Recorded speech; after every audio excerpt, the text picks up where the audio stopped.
Hey everyone, welcome to the Way Wednesdays virtual Midrash. Great to be with you. I'm Doug Hamp. I've got Bob Rico waiting in the wings, so real excited to get with you. Glad that he's back. He's feeling better. So that is really good news. And we are in the portion of Noah. Yeah, you know that guy Noah that had to build a really big boat. But why did he have to build a really big boat? So what we've decided to do is just go back a mere 8 verses because there's so much exciting stuff in there. And we're going to try to make it to the end of this portion today. So pray for us. I think we might get there. Just to remind you guys, we have an amazing app. It's called the Way Congregation app. I want you guys to get it. I think you're going to really love it. I use the audio Bible all the time, and excited about this. We're building our own reading plan for the audio Bible. So give us another week or two, and hopefully we'll have that finished.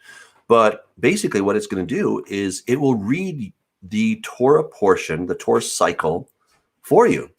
I mean, won't that be great? So every day you can just listen to that particular, that scheme of what you're supposed to listen to, and you'll get all the things that are for either that particular day or for that particular week. So it's going to be really neat. I'm just very excited about that. Also, I want to let you know that there's at least 5 books that you can download for free on the app, right? So those are already on the app. Where do you get this thing? Well, you can go to thewaycongregation.com, or you can just go to your Apple Play Store, or your Apple Store, or your Play Store, or Google Play Store, and put in The Way Congregation. You need those 3 words, The Way Congregation. Look for our symbol there of the menorah that says Yeshua in it, and that's how you can get that. It's absolutely free, so I hope that'll be a fantastic resource for you. We're looking forward to you getting to use that. So without further ado, I've got Bob here waiting.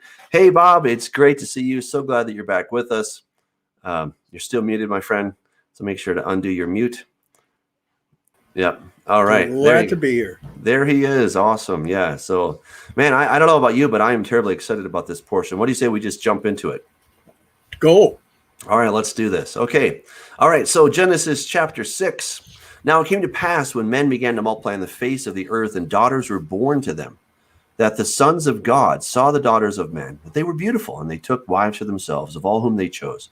And the Lord said, My spirit shall not strive with man forever, for he is indeed flesh. Yet his days shall be 120 years. And there were giants on the earth in those days, and also afterward, when the sons of God came into the daughters of men, and they bore children to them. Those were the mighty men who were of old, men of renown. Then the Lord saw that the wickedness of man was great in the earth, and that every intent of the thoughts of his heart was only evil continually, and that the Lord was sorry that he had made man on the earth, and he was grieved in his heart. So the Lord said, I will destroy man whom I have created from the face of the earth, both man and beast, creeping thing, and birds of the air, for I'm sorry that I've made them. But Noah found grace in the eyes of the Lord. This is the genealogy of Noah. Noah was a just man, perfect in his generations. Noah walked with God. And Noah begot 3 sons, Shem, Ham, and Japheth. The earth was also corrupt before God, and the earth was filled with violence. So God looked upon the earth, and indeed it was corrupt. All flesh had corrupted their way on the earth. And God said to Noah, the end of all flesh has come before me, for the earth is filled with violence through them, and behold, I will destroy them with the earth. Make yourself an ark of gopher wood, make rooms in the ark, cover it inside and outside with pitch, and this is how you shall make it. The length of the ark shall be 300 cubits, its width 50 cubits, and its height 30 cubits. You shall make a window for the ark, and you shall finish it to a cubit from above, and set the door of the ark on its side. You shall make it with lower, second, and third decks. And behold, I myself am bringing floodwaters on the earth to destroy from under heaven all flesh, in which is the breath of life. Everything that is on the earth shall die.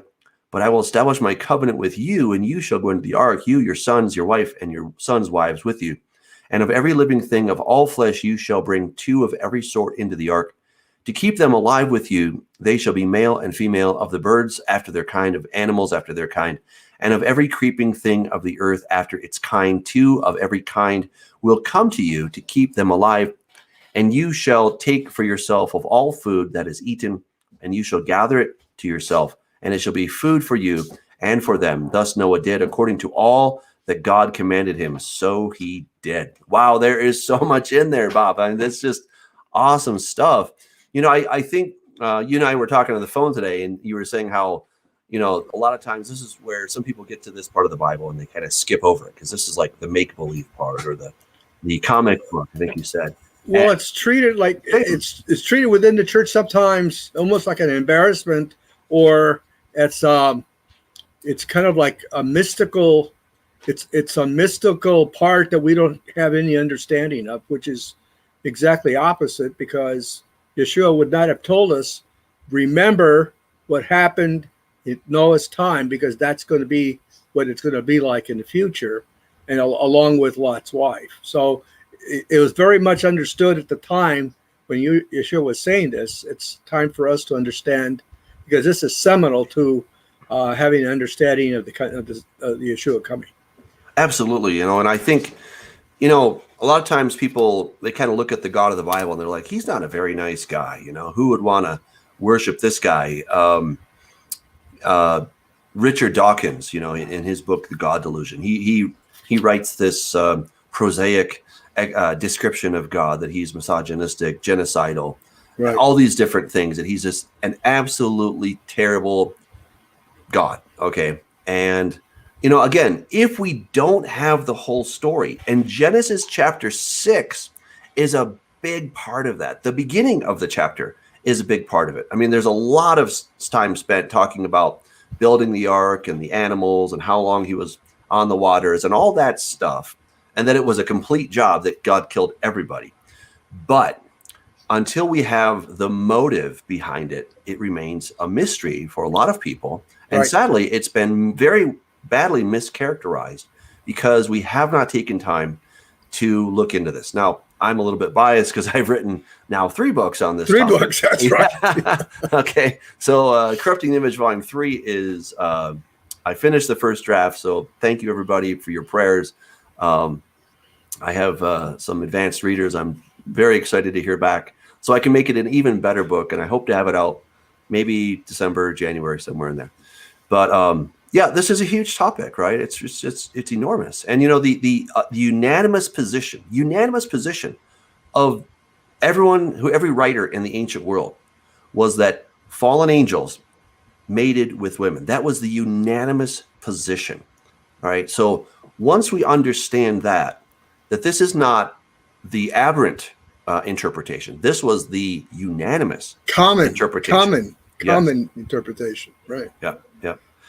Yeah.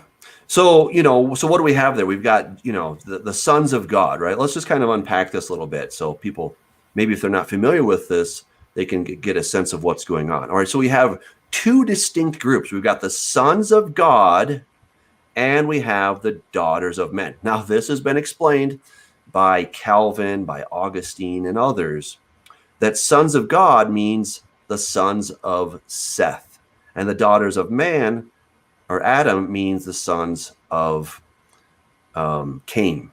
But nowhere, and I repeat, nowhere in the text does it even remotely suggest such an idea. What sons of God, and again, I explain this in the 3 books, that sons of God is talking about fallen angels. Angels in general, but in this case, these are the bad guys. Okay, these are left in the state. That's right.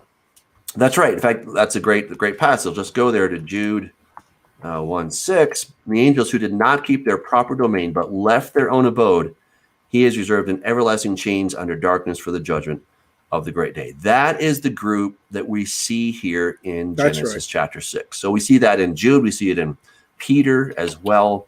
And like you said, Jesus makes reference to this, right? That as it was in the days of Noah, so when we start thinking about the end times, we really need to understand what happened there in the days of Noah. That is going to make a huge difference. It had nothing to do with the census Seth or any of that business. It's such a silly argument, but when you didn't have access to stuff, you just had to go with what people were telling you, unfortunately.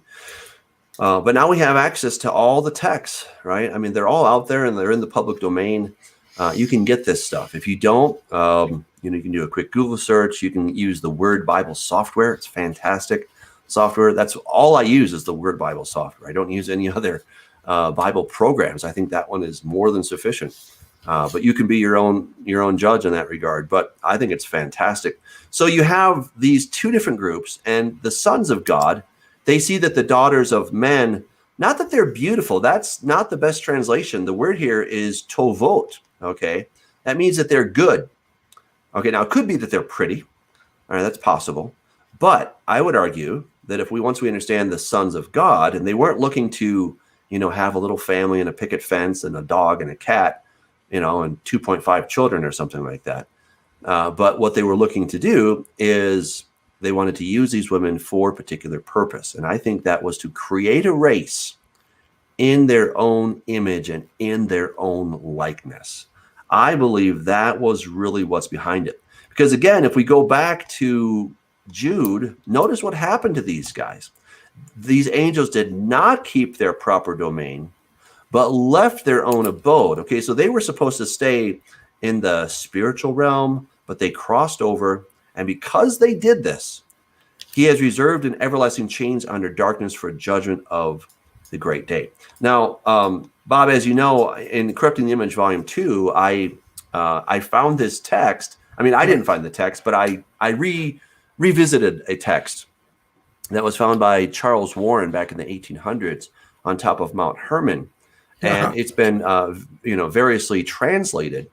And I found that there were some deficiencies in the translations. And what I discovered that blew my mind is that there's a secret name of Satan hidden in the text.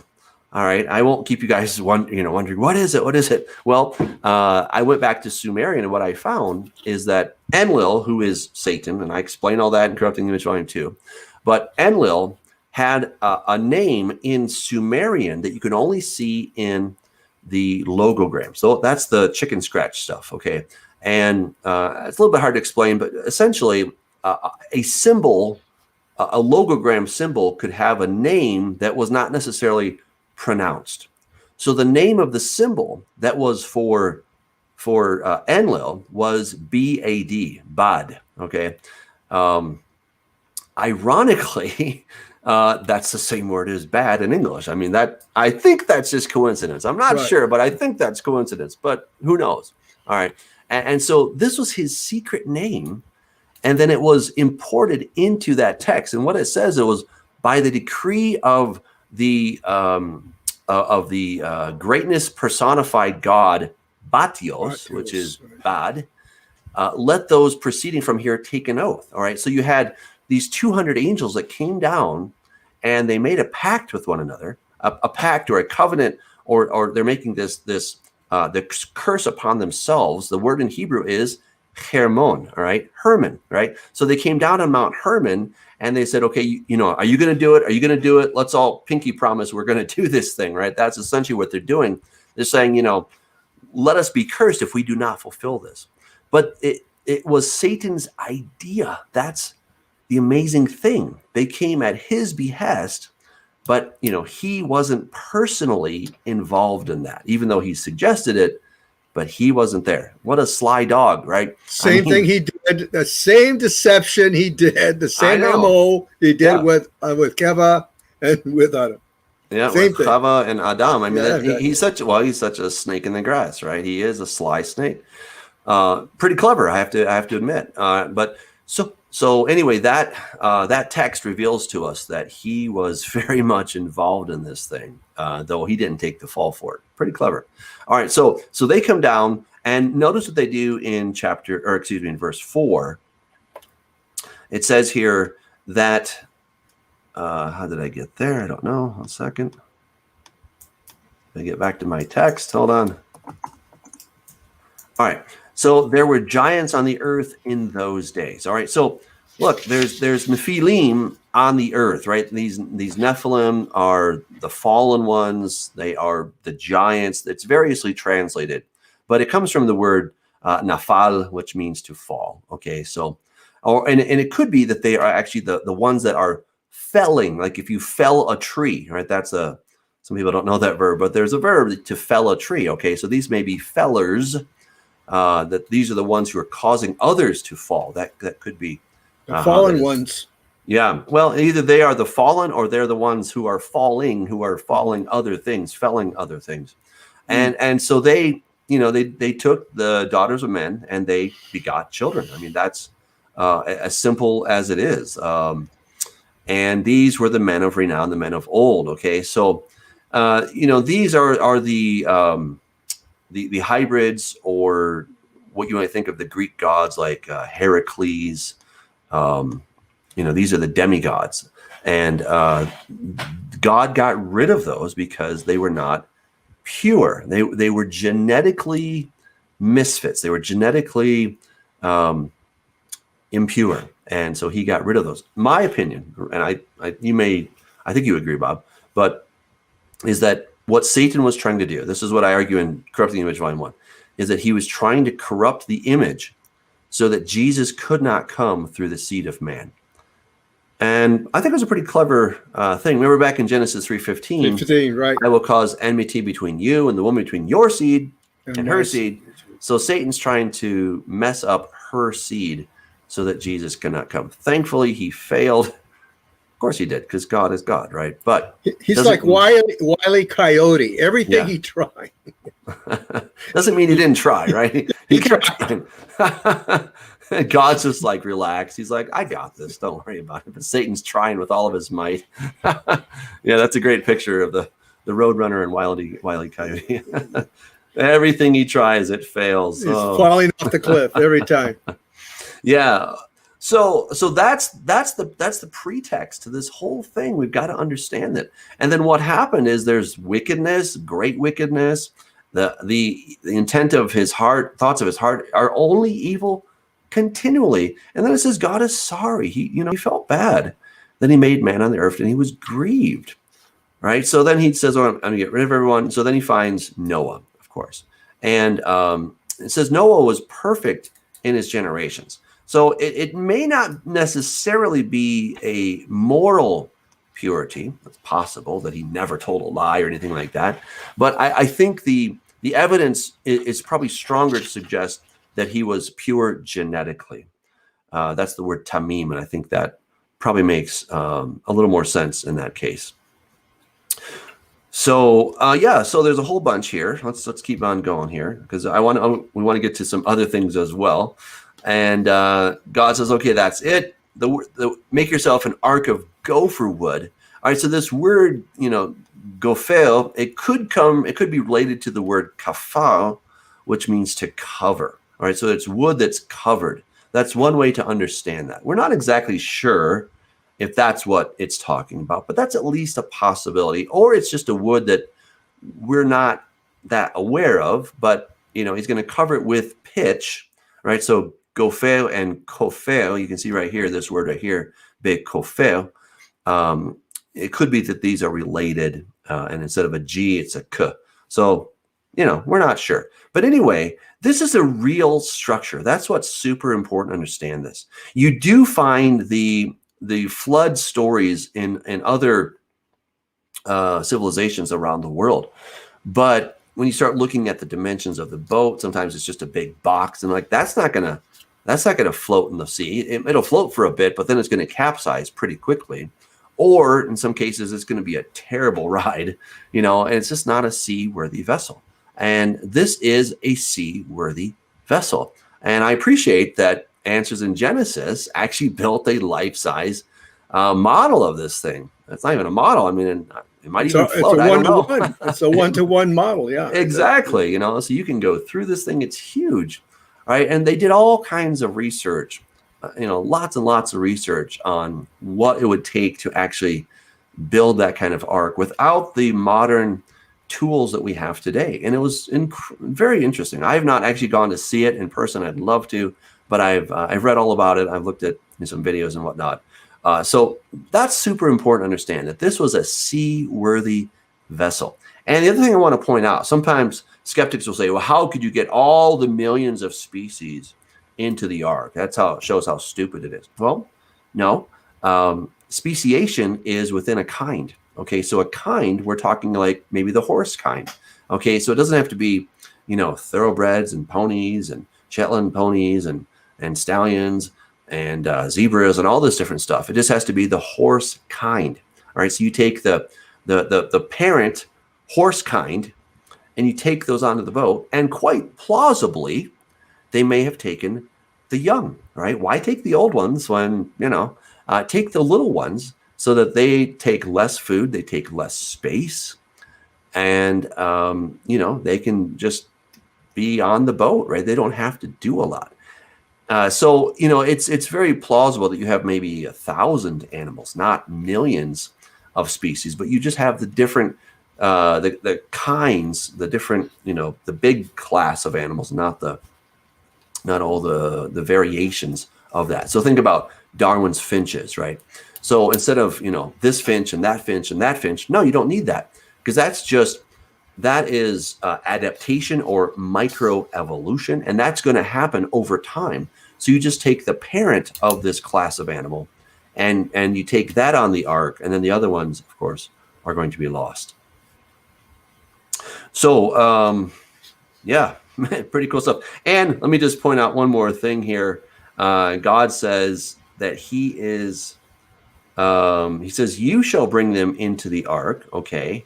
So he's telling you what he's allowed to take in, but then he says, and of every creeping thing of the earth will come to you. Notice that, right? So he says, these are the kinds that you're to take into the ark. In other words, these are the kind that you should allow into the ark. Of every living thing of all flesh, you shall bring to every sort. And then he says, but of all these animals, they will come to you. All right. So that's really a big help, right? When Noah doesn't have to be out there trying to scrounge out all these different animals. Come here, you little bugger. I got to get you on this boat, right? We've got He doesn't have the catalog.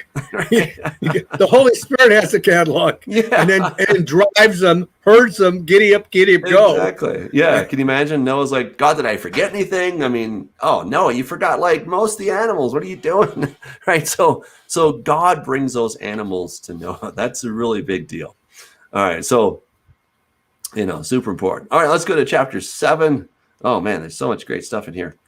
Here we go. All right. Then the Lord said to Noah, come into the ark, you and all your household. And hold on one second. You and all your household, because I have seen that you are righteous before me in this generation. You shall take with you seven each of every clean animal, a male and his female, 2 each of animals that are unclean, a male and his female, also 7 each of birds of the air, male and female, to keep the species alive on the face of all the earth. For after 7 more days, I will cause it to rain on the earth 40 days and 40 nights, and I will destroy them from the face of the earth, all living things that I have made. And Noah did according to all that the Lord commanded him. Now Noah was 600 years old when the floodwaters were on the earth. So Noah with his sons, his wife, and his sons' wives went into the ark because of the waters of the flood. Of clean animals, of animals that are unclean, of birds, and of everything that creeps on the earth. By two they went into the ark to Noah, male and female, as God had commanded Noah. And it came to pass, after 7 days, that the waters of the flood were on the earth, in the 600th year of Noah's life, in the 2nd month, the 17th day of the month. And on that day, all the fountains of the great deep were broken open, and the windows of heaven were opened, and the rain was on the earth 40 days and 40 nights. On the very same day, Noah's sons, Shem, Ham, and Japheth, and Noah's wife, and the 3 wives of his sons with them entered the ark.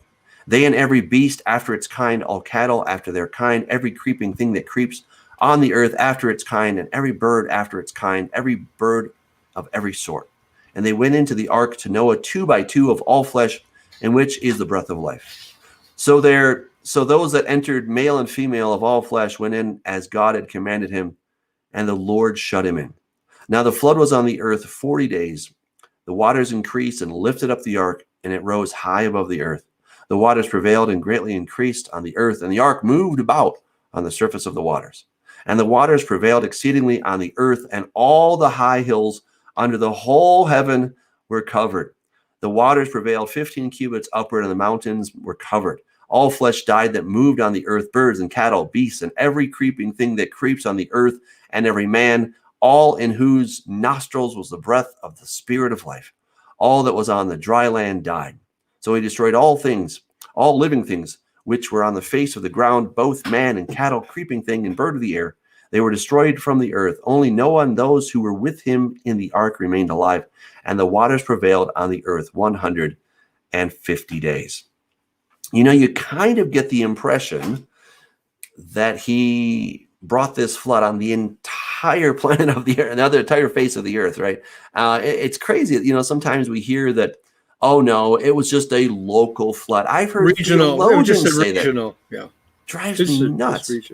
I'm like, have you read the text? I mean, what does the text say, right? It says under the whole heavens, right? So if you can look up and see sky, that part of the earth was covered. He says over the entire face of the planet or the earth, right? That means that everything. He says that everything that had breath died, right? Look, if there's a flood coming, you can be certain that, yeah, some animals are going to die. But if it's only local, animals are pretty smart. They seem to have some kind of a sense that we don't have, where they can sense that, hey, trouble is coming, and they start moving away. They start heading to higher ground. They know to do this instinctively. I don't know how they do it. So do you really think that if it only was a local flood, that there would have been a need for an ark, that even all kinds of people wouldn't have made it to safety, that the animals would not have figured this out and just gone to higher ground? But it says every high mountain, every high hill was covered by 15 cubits. Okay, a cubit is, you know, somewhere between 18 inches to 24 inches, depending on which one you're looking at. But let's just say it's 2 feet. Okay, so that's 30 feet above the highest mountain. Now people say, wait a second, what about the Himalayas? Did it cover the Himalayas? Yeah. No, it did not. But here's why. Okay, here's why. Because it was during the flood that the mountains rose up and the valleys sank down. That's correct. Right? I'm watching a very interesting video right now by Dr. Kurt Wise. He's explaining this. I'm going to put this in the chat because it's really a phenomenal video. I love geeking out on that kind of stuff. All right, so it's in the chat if you guys want to check that out. But it's really a good video, and he goes into great detail, very scientific detail, explaining how there were massive earthquakes during the flood. I mean, he's talking about how, he's saying how at the edge of the continents, like it'll go down maybe 150 meters, and then it just drops down into the ocean, right? So what was happening is you had the edge of the continents, it just broke off, and then it slid down. I was like, wow, that is mind-boggling to think about that. You know, so you have all this stuff that's happening, huge earthquakes. I mean, way bigger than a 9.1 that we saw back in Fukushima in 2011. Way bigger than this. Like, I don't know. He didn't put a number on it, but we're probably talking somewhere like 15 or 20 or even bigger on the Richter scale, right? These are ginormous. And that made me think, wait a second. God says that at the end of time, there's going to be the biggest earthquake the world has ever seen, because there's never been one that big. So what happened in the flood is going to be even bigger at the end of the age. I mean, this is extinction level stuff. All right. I mean, it's just mind-boggling to think about of what is going to happen in those days. As it was in the days of Noah, right? Exactly. And, exactly. You know, what's interesting to me is my understanding from the text is that all of creation was raw, had been turned into evil. They had manipulated the species of the earth. There was nothing that was pure, nothing left, except where Noah was. And that's my understanding. So he had to start with a new sheet of paper to whatever was not already destroyed by the manipulation of the genomes within all these different species and the mixturing and all the mixing that they were doing. So God had no other opportunity other than pull the plug on everything, and just have a starter group of animals that he could actually use to repopulate the earth. Just saying. Absolutely. That's great stuff. I was just looking at the chat, and I just want to address some questions there. We've got a couple people talking about evolution, adaptation. Look, guys, we're not going to be able to answer all the questions here because this is a short show. But understand, when we talk about evolution, what does evolution mean? It means change. All right. Do we see change within the finches on the Galapagos Islands? Yes, we do. Okay. But here's the bait and switch. All right. Understand what is happening. All right. If you studied biology like I did, you probably read about the speckled moths and the whatever moths back there in England. Okay. Right. This was observed. Right. It really did happen. And so what they do is they start with something that's observed, that's repeatable. They say, look, this is what happened. And it did happen. And then they do a little switch on you. This is the bait and switch. They say, see, evolution. And then they go from adaptation or micro evolution to, from the goo to the zoo to you. That's the stuff that I don't believe in. Molecules to man evolution, I do not accept because it is not scientific. It's all conjecture, right? They're still looking for all these missing links. They're still wondering how these things really happened. But here again, the bait and switch is that we do see it's been observed. Darwin was correct. Darwin was correct when he went to the Galapagos Islands and he saw that there was adaptation within the species or within the kind of finches. Okay. And so he rightly noted that. But then he extrapolated based on nothing, based on something observed. And then he said, well, I wonder, if you've read the species or the, what's it called? Anyway, I'm forgetting his book. Anyway, if you've read that. Origin of the Species. Yeah, Origin of the Species, right? He's always speculating. Could it not be then, right? And maybe this happened, therefore. Right, and he's all saying these things, but he says, "But if we can't find it in the in the fossil record, then maybe my whole theory is wrong." Okay, and so, he was speculating. He kind of lets on to that, but his followers are like, "Oh no, he wasn't speculating. This is like the evolution Bible, right?" And it's really unfortunate. So again, understand that there's a bait and switch going on. We do see adaptation. Just look at the human race. Is there not adaptation within the human race, right? Are not some people dark-skinned? Some people are light-skinned. Guess what? If I go and live in Africa, guess what happens to me? I melt, okay? I will not do well, okay? It's too hot for me. I like colder climates. I'm sorry. I just do better, right? Some people are much happier. They're like, it's so cold in Denver. I hate it here. Give me warm, hot weather. I'm like, oh, no, thank you, right? So we all kind of adapt. We've adapted to our surroundings. Animals have done the same thing. Look at all the different species. We've got different kinds of elephants. We've got different kinds of horses. Obviously, dogs, man had a hand in that, I understand. But still, we've had tons of adaptation, right? Look at all the different kinds of chickens around the world because there's adaptation. That's what we're talking about. So adaptation equals micro evolution, small changes. Yes, we do see small changes within a kind. They're not jumping species, right? They're not jumping species and making combinations thereof. Just let me just make it really clear. So a species is you can have many different species within a kind. Okay, right. So and again, part of this is just understanding what we're really talking about. Somebody was saying that it's going to take too long. No, a lot of these things don't take that long. And for Winged Infinity, I want you to know that I lean heavily to a young Earth model. Okay, I just want you to understand that. So I'm not advocating for millions and billions of years. I really am not doing that. All right, but I'm trying to understand the data that we have and how it can be put together. Okay, so the video that I just put in the chat, that is very much from a young Earth perspective. All right, in fact, I know some of the guys. I don't know Dr. Kurt Wise, but I know John Baumgartner and I know Steve Austin. I've gotten to sit down and have coffee with these guys. I spent a whole weekend with John Baumgartner and Steve Austin, actually. So I got to really hang out with these guys and get to know them. They're wonderful men, and they believe in a young Earth model, right? So they're not advocating for the old stuff. So part of it is we need to understand our terms. We really have to be careful when we use the terms, and then just understand, well, which evolution are you talking about? Okay, because as Christians, we believe in quote unquote evolution. We believe in micro evolution, but we don't believe in the macro evolution. That's the bait and switch that we've got to be careful of.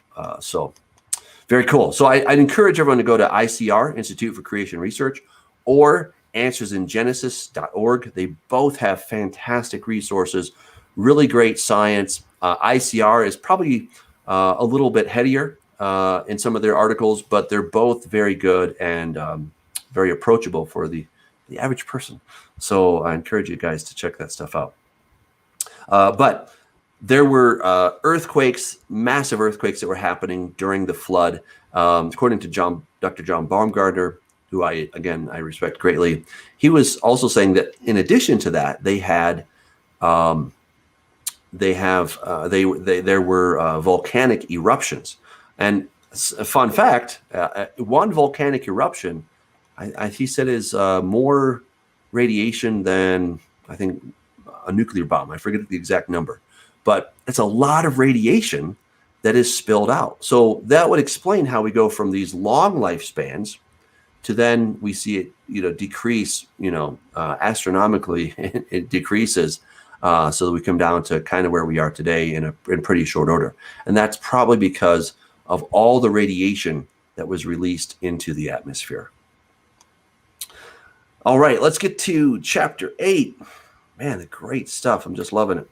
All right. Then God remembered Noah and every living thing and all the animals that were with him in the ark. And God made a wind to pass over the earth, and the water subsided. The fountains of the deep and the windows of heaven were also stopped, and the rain from heaven was restrained, and the waters receded continually from the earth. At the end of the 150 days, the waters decreased. Then the ark rested in the 7th month, the 17th day of the month, on the mountains of Ararat, and the waters decreased continually until the 10th month, and the 10th month on the 1st day of the month, the tops of the mountains were seen. So it came to pass at the end of 40 days that Noah opened the window of the ark, which he had made. Then he sent out a raven, which kept going to and fro until the waters had dried up from the earth. And he also sent out a dove from himself, a dove, to see if the waters had receded from the face of the ground. But the dove found no resting place for the sole of her foot, and she returned into the ark to him, for the waters were on the face of the whole earth. So he put out his hand and took her and drew her into the ark to himself. And he waited yet another 7 days, and again he sent the dove out from the ark. And the dove came to him in the evening, and behold, a freshly plucked olive leaf was in her mouth. And Noah knew that the waters had receded from the earth. So he waited yet another 7 days, and sent out the dove, which did not return again to him anymore. And it came to pass in the 601st year, and the 1st month, the 1st day of the month, that the waters were dried up from the earth. And Noah removed the covering of the ark and looked, and indeed the surface of the ground was dry. And in the 2nd month, on the 27th day of the month, the earth was dried. Then God spoke to Noah, saying, Go out of the ark, you and your wife and your sons' wives with you. Bring out with you every living thing of all flesh that is with you, birds and cattle, and every creeping thing that creeps on the earth, so that they may abound on the earth and be fruitful and multiply on the earth. So Noah went out, and his sons and his wife and his sons' wives with him. Every animal, every creeping thing, every bird, and whatever creeps on the earth, according to their families, went out of the ark. Then Noah built an altar to the Lord, and took of every clean animal and of every clean bird, and offered burnt offerings on the altar. And the Lord smelled a soothing aroma. Then the Lord said in his heart, I will never again curse the ground for man's sake, although the imagination of man's heart is evil from his youth, nor will I again destroy every living thing as I've done. While the earth remains, seedtime and harvest, cold and heat, winter and summer, and day and night shall not cease.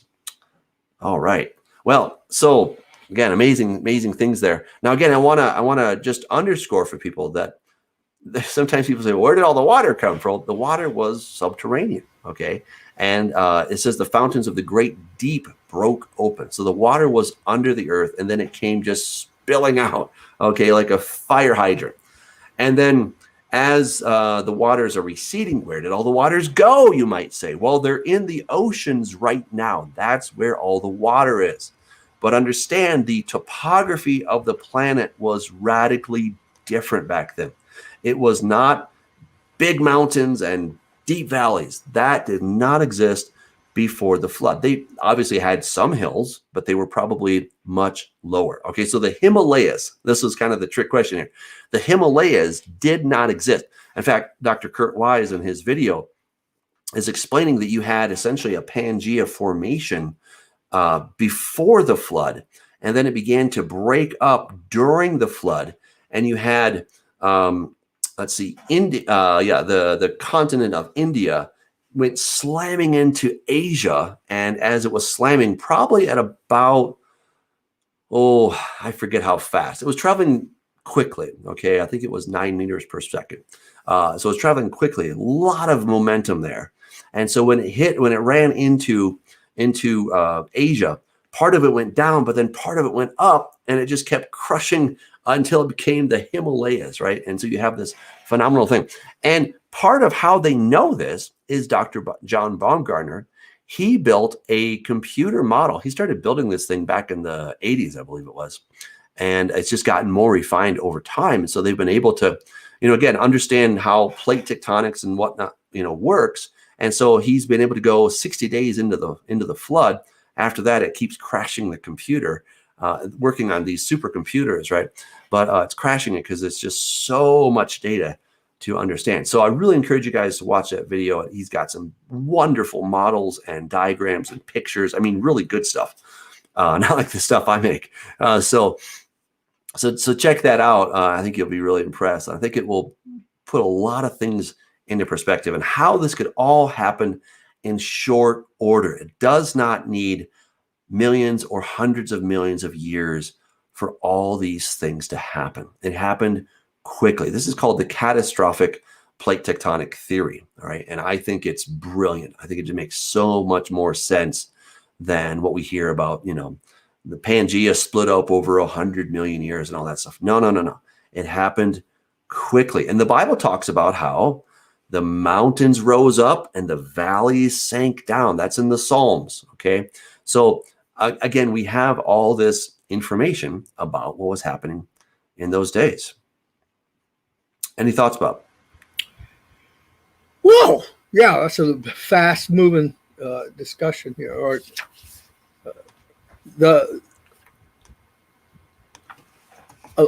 going back to selecting the animals, it's fascinating to know that God, before the Decalogue was provided, we had clean animals and dirty and unclean animals before all that period of time. That they were putting in animals that were clean, they were going to be used for eating and sacrifice. And then they had animals that were unclean to take care of the processing of all the garbage inside the ark, and also when they were going to be released for the benefit of the earth. I thought that was rather interesting, and in terms of a little footnote. So the Torah itself, or the Decalogue, is getting and gleaning information that was already previously known, even in Noah's days.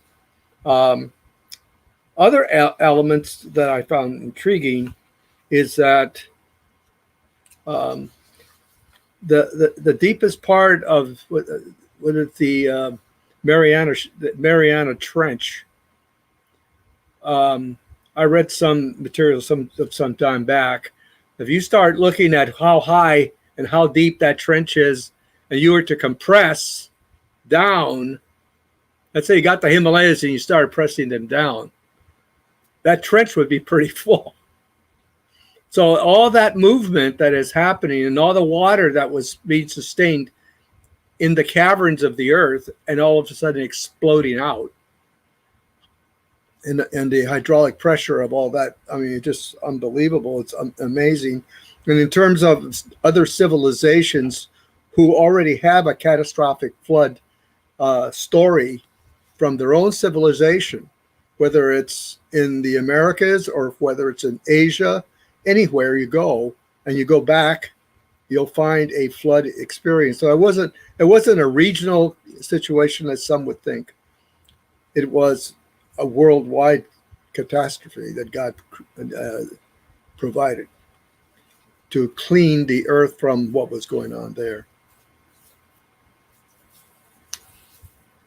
Absolutely. And I pulled up the passage. This is Psalm 104, so people can get a sense of what this is talking about here. So he says, you laid the foundations of the earth so that it should not be moved forever. You covered it with deep as with a garment. And he says, they went up over the mountains, right? They went down into the valleys to the place where you founded them. Okay, so you have the waters going up and then down into the valleys. I know there's another passage. I probably should look that one up as well. But nevertheless, I mean, you have this incredible thing talking about what happened during the flood. Okay, so again, mountains going up, valleys going down. It explains all that. And I was going to get to that about the clean and unclean when we get to chapter 9. But since we're already here, this is one of those questions. In fact, let's just read the first couple of verses of chapter 9. So God blessed Noah and his sons and said to them, be fruitful, multiply, fill the earth, and the fear of you and the dread of you shall be on the earth, on every bird of the air, on all that move of the earth, and on all the fish of the sea. They are given into your hand. Everything that moves, every moving thing that lives shall be food for you. I have given you all things, even as the green herbs. All right, so we'll stop there for now. So this is, one of the questions. Well, wait a second. Doesn't God say that we can eat all things? Okay, and again, if we only read that verse, you're like, well, I guess you can. But we always have to build, right? Our interpretation should be cumulative, right? So we should always start at the beginning of the book and then read, and then that should add to the foundation of what we're reading, so that when we get to chapter 9, now we can say, oh, okay, I get it. He already established clean and unclean animals. Did you notice in chapter 7, that's what he was putting into the ark. Right. And it was 7 of each kind, right, instead of 2 of each kind. Can you imagine if, there are only 2 sheep on the ark, and then Noah eats those and like, oh, sorry, those are extinct now. Those are gone. We won't be having that anymore. Right. So God put extra of those kind on the ark because those are clean. So he already established what is clean and what is unclean. So now we do not know if they were eating those at that time. It may be that God simply said, hey, look, sheep and cows and whatnot, these are clean. All right. And Noah's like, okay, they're clean. Got it. And then after he said, okay, now you can eat, but remember, clean, unclean. So we don't know if they were eating those. Maybe they were, we're not sure. But in any event, there was already an establishment of what is clean and what's unclean. And I think that's really important for us to understand, even though humanity lost that and they kind of forgot about it or ignored it. But God did put that in the text, as you said, Bob. So that's super important. Yeah. Well, let's keep going. So he says, you shall not eat flesh with its life, that is its blood. Surely for your lifeblood, I will demand a reckoning. From the hand of every beast, I will require it. And from the hand of man, from the hand of every man's brother, I will require the life of man. This verse really gets me. Okay. First of all, you make sure your food is dead before you eat it. Okay. So you're not supposed to eat, as sometimes they do in Asia, right? The squid is still kicking, and then you eat the thing. No. You cannot do that. You got to make sure it's dead before you eat it. All right. Well, it's not even food in the first place. Exactly. That's not food. I totally agree with you in that regard. But at the very least, make sure your food is dead. Okay. It's just cruel and terrible, and God is clearly against that. But then he says, that if you're not supposed to kill man, and even if an animal kills a man, he will require it. I thought, well, that's really interesting, right? And of course, don't we see that later in the Torah? That is explained even more fully. If a bull gores somebody, then you're to kill the bull, right? And that would also be true of any wild animal that kills a human, that the life of that animal is now forfeit because it killed the human, right? So, sometimes when we see in the storybooks and animals are talking and there's like, humans are special, right? Yes, that's right, because God established it that way. Not because it's fairy tale, but because God established it that way. Super, super important.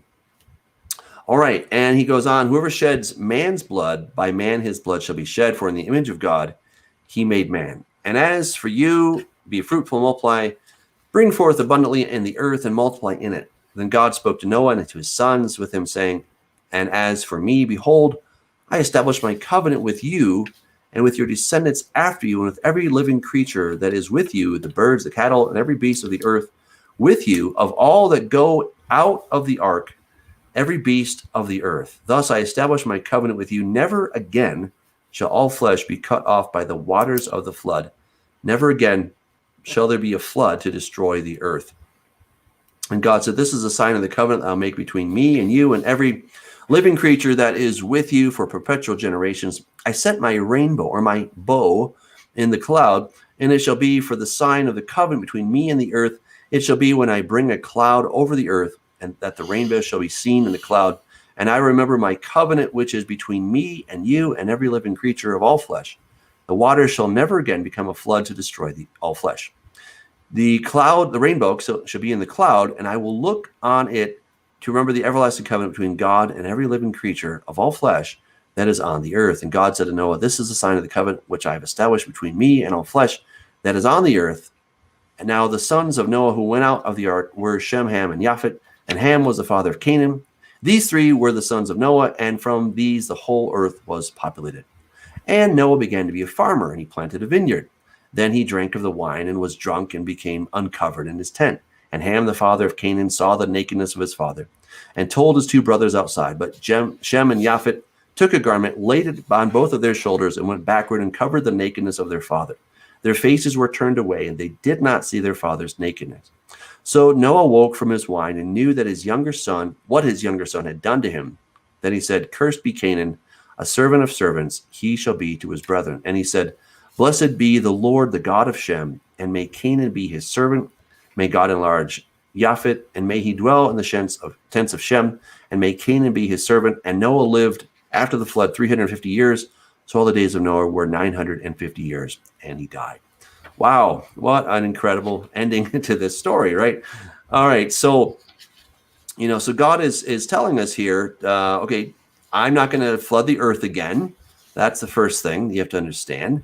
Never again will I do this, and I'm putting my bow or my rainbow in the sky, and I'm going to see this thing. When I see it, I'm going to remember that I'm not going to destroy man by water for all of the wickedness that he's done. Now, how ironic, or is it just giving God the finger that the LGBTQ community has chosen the rainbow as their symbol? I think that's giving God the finger, quite frankly. Oh, yeah. I think, they're saying, you know what, God, F you. We don't care. You think we can't do this stuff? Of course, they may not be thinking about God at all, but that's just all the more, injury to insult. It's an affront to an eternal covenant that God makes over all of mankind of the benefit and a promise that he establishes. He says, mark my promise and see if I am not faithful to the promise I have made. I will not destroy the earth with water. I will burn it. I guarantee you that. If I didn't do the water before and I kept that promise, believe me, the promise I'm telling you about judgment that's coming and how I'm going to handle that, that's also a guaranteed promise. Yeah, I think that's really important to understand that, he destroyed it once by water, next time by fire, right? And guess what? The one by water, that was pretty total. That was really complete. And I think it's hard for us to imagine, but you alluded to this earlier, Bob, that it may be that Noah and his family were the only ones left. I mean, when you think about it from Satan's perspective, he was that close to victory, right? He had the entire earth, compromised, and God's over a barrel, and he's got 8 people to go. That's the Wile E. Coyote syndrome, I'm telling you. and you'll see that using that as kind of the cartoon. See how many times throughout the history of the scriptures we see exactly that particular cartoon repeated. Every time I almost got him. At Mount Hermon, I wanted to get him. Well, guess what? You thought you did, didn't you? Until the Messiah laid down his life, and then he allowed him to be put into the earth, only to rise up and say, "Surprise!" Oh, that's a great ending. Oh man, yeah. Well, Satan's not done yet. He still thinks he's got. No, he's still going for it. Oh yeah. One thing about him that's guaranteed, he's a very optimistic creature. Indeed. Because the alternative, he can't handle the alternative. Right. Yeah. He can't handle that truth. So he's going to do everything he possibly can to be swimming against that big ark that's coming after him. Right. So looking at what happened with Noah here, there's different thoughts. The impression that I get, to uncover a man's nakedness, it could be his own body. However, we see in Leviticus chapter 18, it says that, you shall not look upon your father's wife because it's his nakedness. And so the impression that I get is that Ham may have pulled a Reuben. Remember when Reuben went and he lay in his father's couch, as it were, right? And he took one of the concubines and he lay with her. And what he was trying to do is say, I'm the top dog here, right? I'm in charge. I'm in charge. Dad's over the hill. He's not anybody to be reckoned with. I'm now the one in charge. And I get the impression that's what Ham was trying to do. And so he slept with his mother, which is a big no-no. And you can do this when dad's drunk, okay? And when dad wakes up, oh man, is he upset about that, okay? So, again, it may not be that something necessarily happened to Noah, but it may have been the rape of his mother, or of Noah's wife, as it were. The other option, I think, is plausible, that maybe there were some sexual relations between Ham and Noah. And though that is considered an abomination in God's sight, and I think that's at least possible, but I think it's, in my opinion, less likely, because I don't think it, other than just pure carnal pleasure, I don't think that it would demonstrate anything. It would not suggest anything. And when we hear Canaan comes along, and Canaan is all cursed, why is Canaan cursed? What did Canaan do? I think Canaan is probably the offspring of Ham and his mother, and that is why Canaan is cursed. That's how I would interpret that. What are your thoughts? Well, I haven't really settled on any. It would appear you have to think about the incredible outrage to curse another man and his future, and his grandchild. But it would be a closer approximation to that scenario that you mentioned with his mother. How and why and all the other questions that come under these circumstances, realizing what had just happened and maybe a year or a year and a half later or whatever, whenever they able to get grapes and they had I appreciate that maybe under different atmospheric conditions that it was different than having fermented wine and all that happened at that time. We don't know, but there's some speculation in that respect. However, that land becomes a contested land that has been contested since that time forward. When God made the promise later on, we'll see to Abraham. It's a very thorny prospect, but God's promises that are true, and how he holds us and our generations accountable for how we raise our children, and what heritage and what we present to them as a model to be repeated before God. And all that happens there. The other elements are that God says life is sacred. Life is sacred. And when you mentioned about the animal that would do anything to a human being, and that life, then that life is forfeited. And the respect that you have towards about making certain that an animal has been dispatched, and because the life is in the blood. And that theme is throughout the entire scripture from the beginning to the very end. And we have to take a hard look at what sacredness life is, and what it represents, and what it flows from, and make those applications in our own personal lives. Absolutely. In both ways, symbolic and also in reality. Mm-hmm. Mm-hmm. Yeah, amen. Well, hey, let's get to chapter 10. Okay. We're making great time here. Yeah. Lots of stuff to talk about. Okay, so this is the genealogy of the sons of Noah, Shem, Ham, and Japhet. And sons were born to them after the flood. The sons of Japhet were Gomer, Magog, Madai, Yavan, Tubal, Meshech, and Tiras. Okay, I'm just going to stop right here because there's a lot here. And I think we should just really quickly here. So Magog, this is a name. Okay, this is some guy named Magog. He founds the area of Magog. Okay, that becomes an actual location.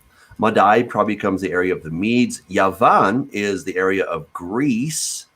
Tubal, somewhere in probably that Turkey area. Same with Meshech. Again, we don't know exactly where that is, but that's the general area that we're talking about. The sons of Gomer were Ashkenaz, Rifat, and Togarma. Now, Ashkenaz, we know about the Ashkenazi Jews. So again, there's some misunderstanding. Sometimes people think, well, they're not Jews because they're Ashkenazi Jews.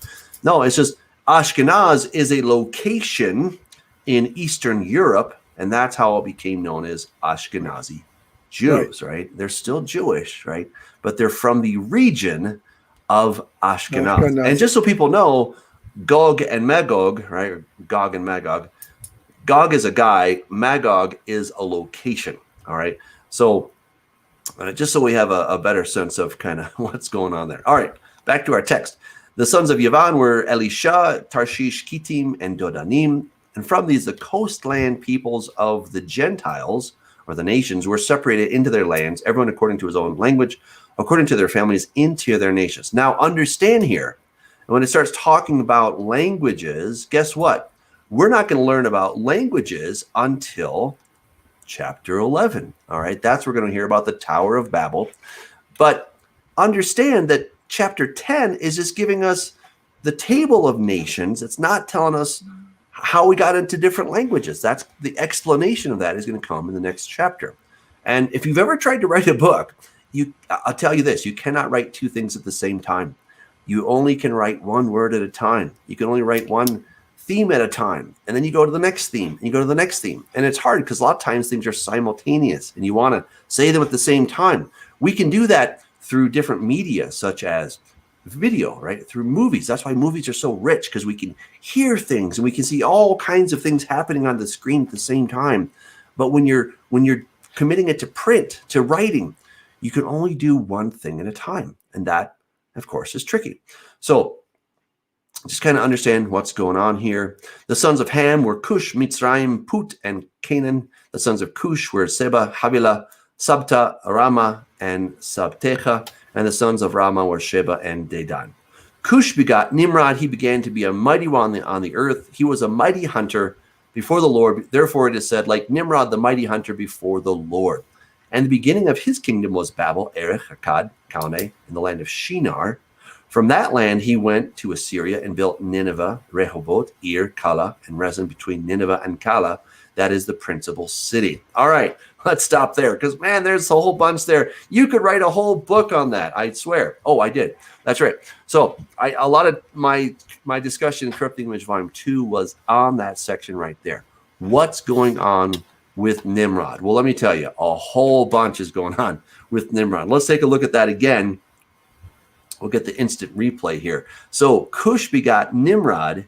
He began to be a mighty one on the earth. All right, so Cush is just a regular human. Nimrod is a regular human. And then something changes. He began to be a mighty one. The word there, mighty, in the Hebrew is gibor. If we look at that in the Septuagint, it is the word gigas. He is a giant. So the Septuagint definitely understood that something happened to him. There was some transformation in Nimrod. So he went from being a regular human to being not just human anymore. He went to becoming a hybrid. I discussed that in the book. I won't go into all those details, but the bottom line is that he became a hybrid. And if you look for the name Nimrod in the ancient world, you're not going to find it.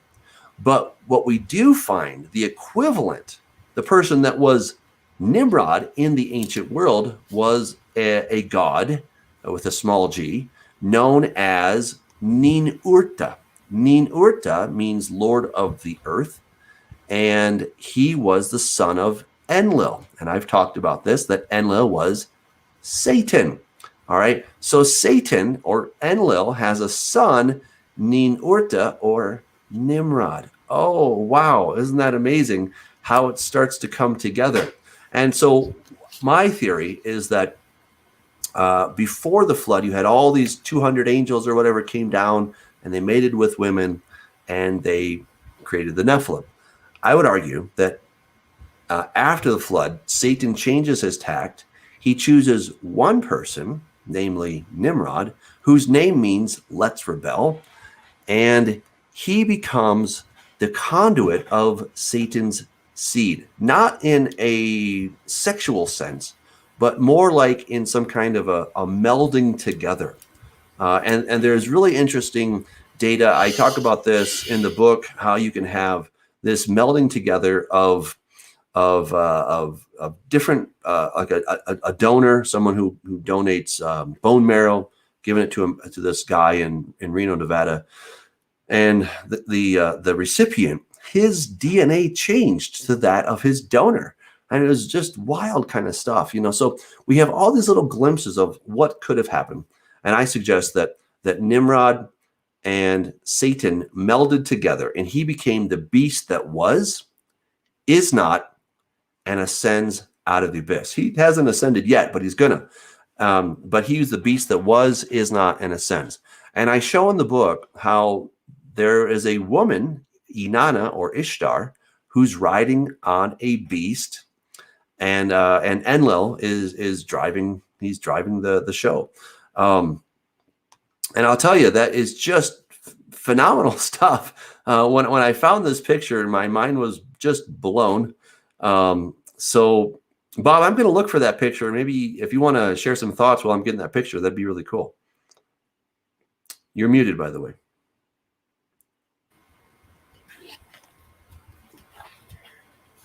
What's amazing to me is that Satan is determined. He is determined to create a race to rule this earth one way or the other. He is determined to destroy God's creation, destroy his image. He cannot overpower God. He understands he's a creature, but he can outsmart him, so he thinks, and he can destroy the apple of God's eye, his own children. And as long as Satan has any ability, that's the agenda. And there's your picture. The agenda is to have that that gift become the reality of our society to destroy us. Yep.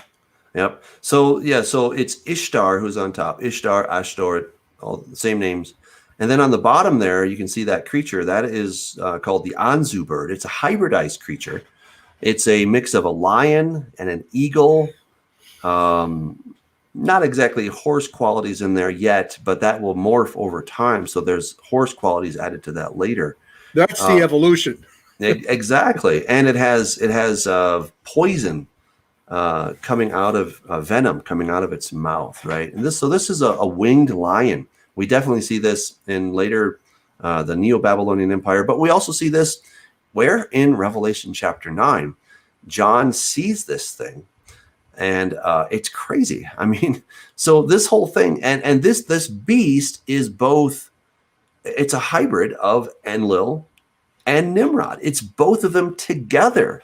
That's what is really significant to understand what this creature represents.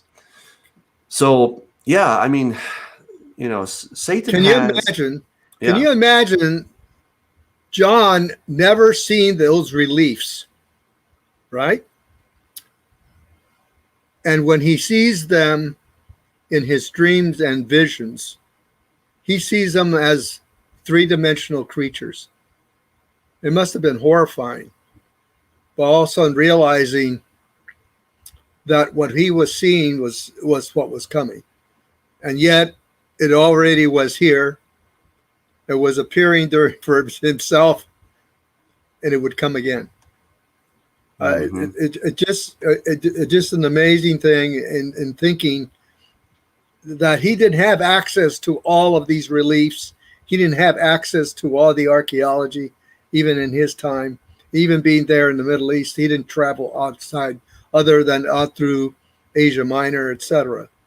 But the realities of all this, thousands and hundreds of years of layering of all this civilization, all being one creature, using the same story over and over and over again, and using various aliases, which you have discovered, through going through the very basis of civilization, moving upward from from the rock pile all the way to the surface.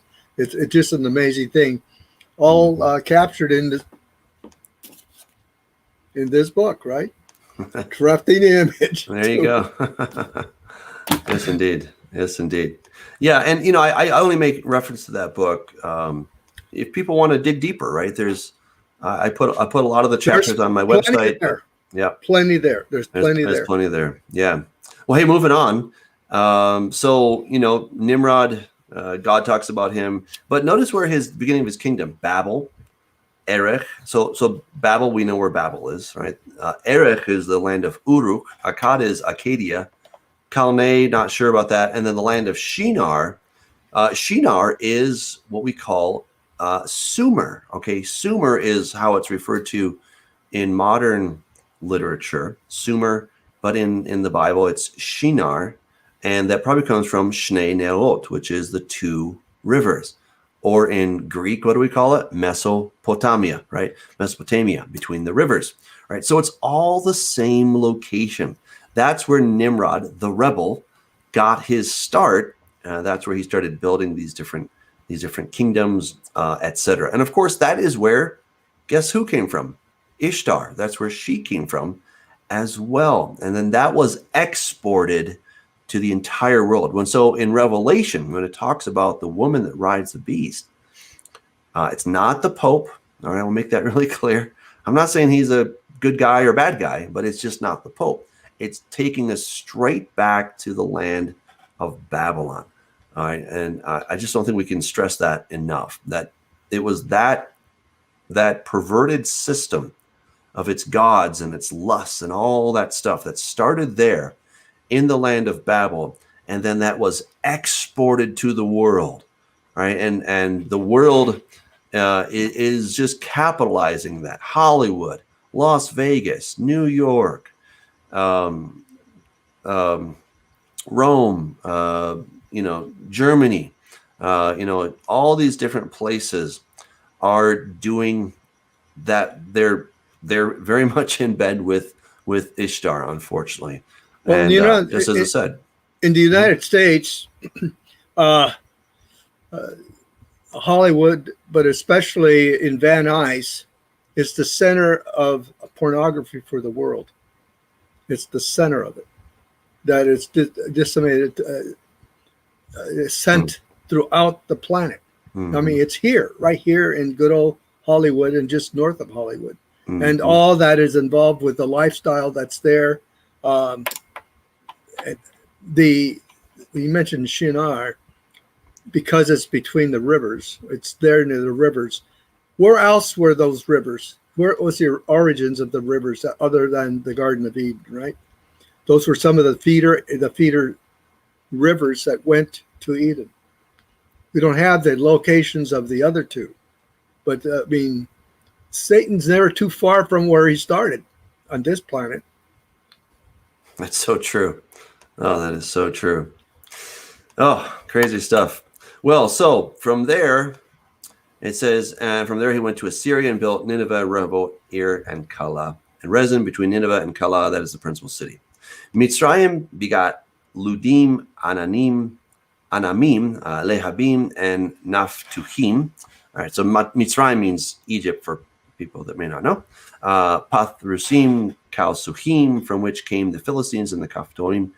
Canaan begot Sidon, his firstborn, and Het. And the Jebusite, the Amorite, and the Girgashite, the Hivite, the Arkite, and the Sinite, the Arvadite.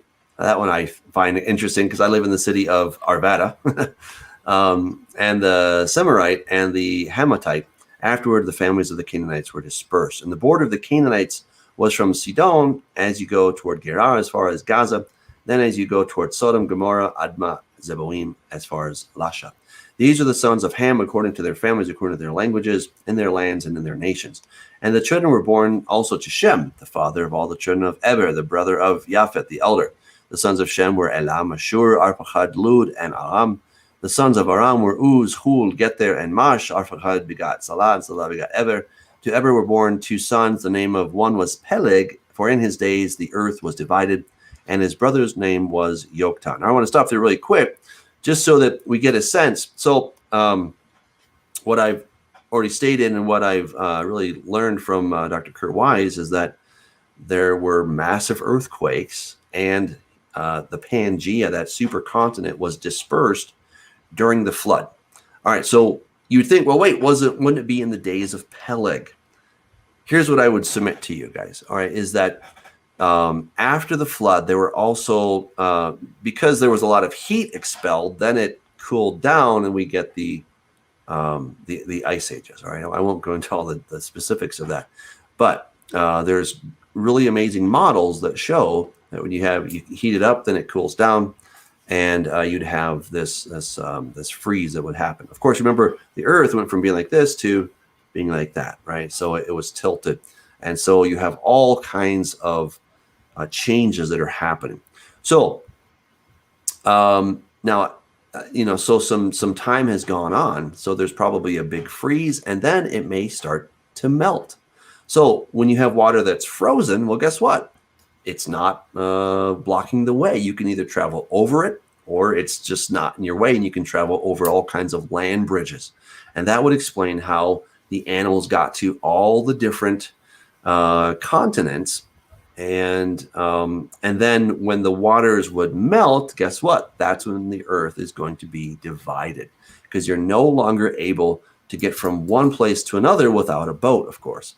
And so therefore the earth was divided. So I think it all just makes perfect sense. I love it when some really smart scientists come together from a young earth perspective, and they start looking at this stuff and really doing some great stuff with the text. All right, let's keep on going here.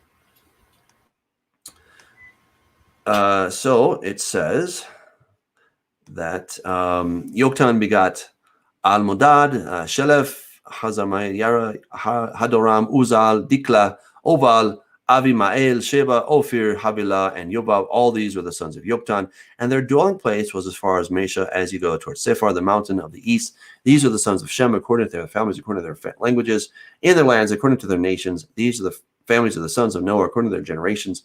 in their nations, and from these nations were divided on the earth after the flood. So everybody came from these people. All right, everybody. All right, chapter 11. This is our final chapter.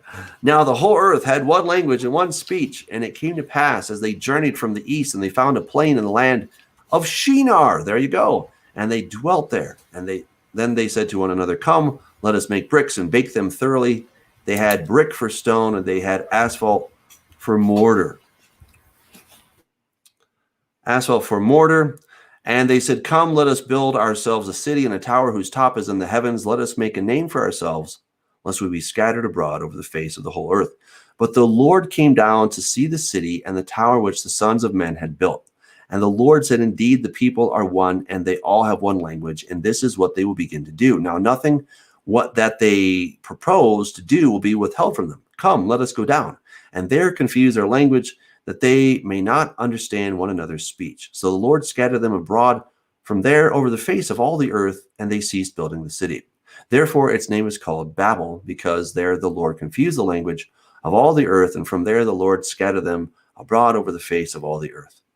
All right, let's stop there, because boy, there's a lot of great stuff in that text. All right, so I deal with a lot of this stuff in my book, Corrupt the Image, Volume 2. And what's amazing is that you find in the ancient texts, you find there that in Mesopotamian texts, they're talking about how the gods were angry with them, and they came down and they scrambled the languages in a night. And it's like, wait a second, what do you mean that your gods were angry? You mean the one true God, the God of heaven and earth, he was angry with you, right? And so we have this in these other extra biblical ancient texts are talking about that the world used to speak one language. People used to live a long time.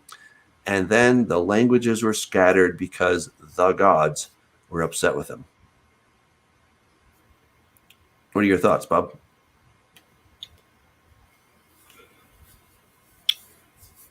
It seems to me that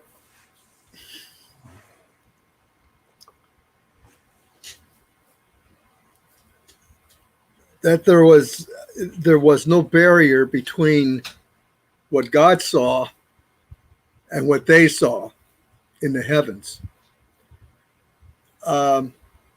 I'm of the persuasion that, as you, that there was this barrier that we have now, but from time to time, you'll see that barrier comes down. For example, with Stephen, when he is dying, he sees the heavens open, like a scroll, and he sees the Messiah and he sees the throne.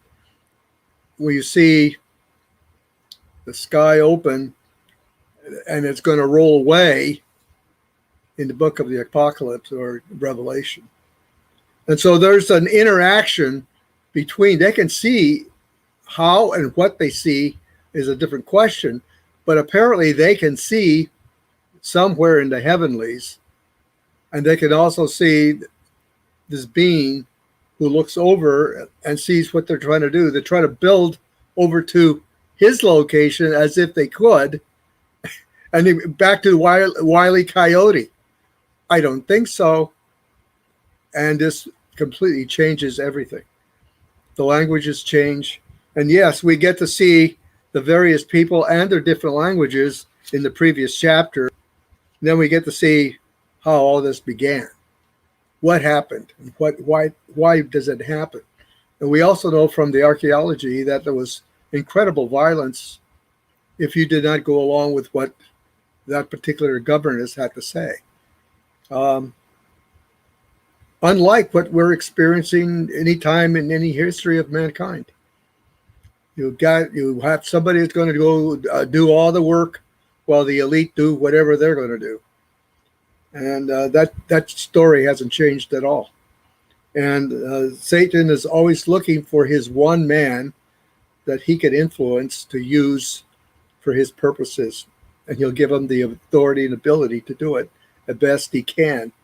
Now we have that authority, and we won't get into that in detail. But now we have the shoes on the other foot. The real question that we have to think about as believers is how am I acting as the authority that God has given me individually, because he's given us the same authority that Yeshua has as he had, and he passed that on to us. And that's a very difficult question to really look at and consider and ponder and reflect on and do something about when we see evil around us. Yeah. And we're so yes, the circumstances are not much different, but God has given us, he purchased us back out of this mess, and which cost him everything. Yep. And bought us everything. Now it's up to us to step up. And the question as we were speaking earlier this afternoon, when he comes back, will he find faith? He's coming back for us. Will he see us? Will he find us faithful as the ecclesia, the authority given to us to establish the kingdom? That's the question, and what we're going to do about it. Absolutely. Well, so you got the Tower of Babel. It's almost really tongue in cheek what's going on here, right? Because if you look at what Bab-El means, those two words, Bab means gate, El means God. It's the gate of the gods. And you don't even say Babel doesn't really mean confusion in Hebrew. But what's interesting is that because it was where the languages were scrambled, then Babel became known as the place of confusion. It's kind of like when you talk about Chernobyl, right? Right. Chernobyl. Well, we all know what Chernobyl is, right? I mean, if I say Nagasaki, Hiroshima, do I need to say more? Okay. We have a context for what those words mean because of a really big event that happened at those places, right? 5 Mile Island, or is it 3 Mile? What is it? 3 Mile Island, right? That like, oh yeah, I know what you're talking about, right?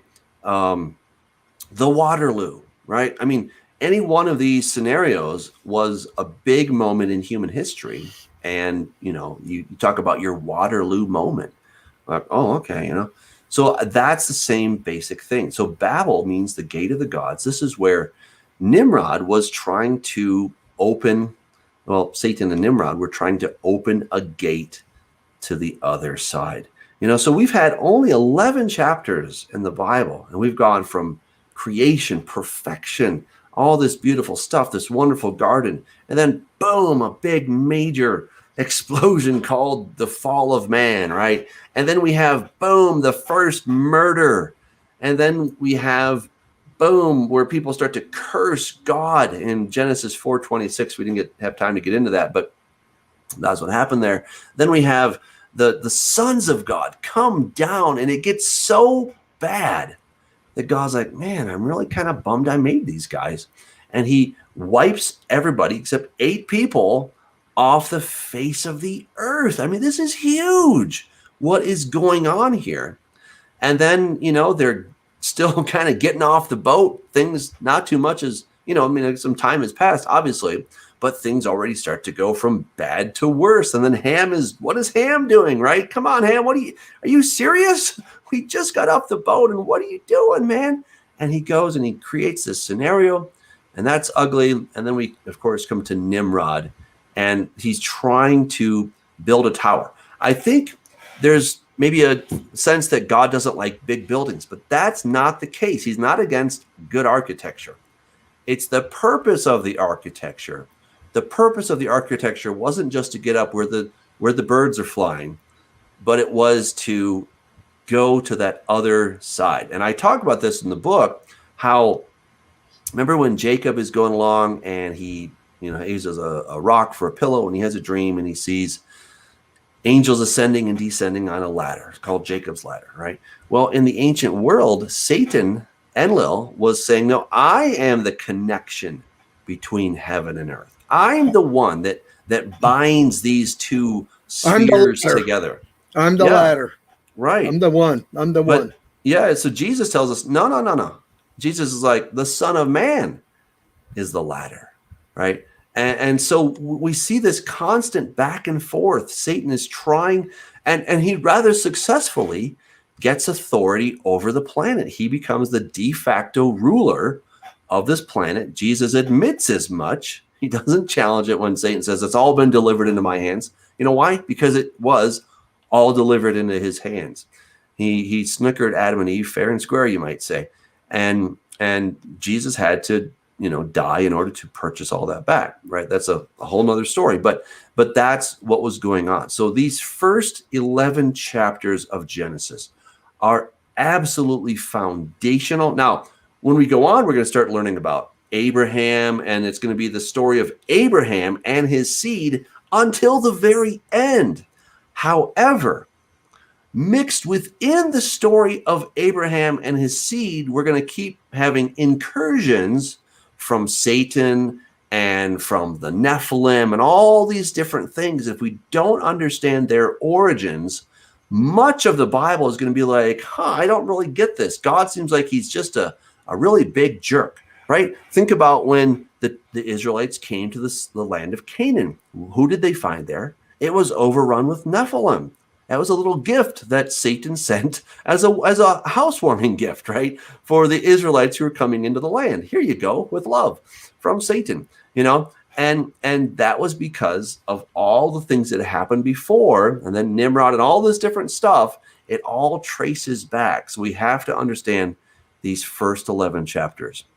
And with that, I think we should probably stop for the night. We're over time, but it was a lot of fun. Yep. All right. It has to be fundamental. Understanding this sets up the entire stage for the whole history of the world. Yep, absolutely. Well, I want to thank everybody for joining us. It was a lot of fun. Hope you'll join us next week. We'll be getting into Abraham, Lech Lecha, right? Go. And that's going to set up a whole new chapter in this story. It gets, just as exciting. There's so many amazing things that God does. It really becomes the redemption of humanity from here on out. And boy, there's a lot of twists and turns as we go through this thing, and it's not over yet. So thank you guys for joining us. As always, a pleasure. Thank you, Bob, for co-hosting. This was wonderful.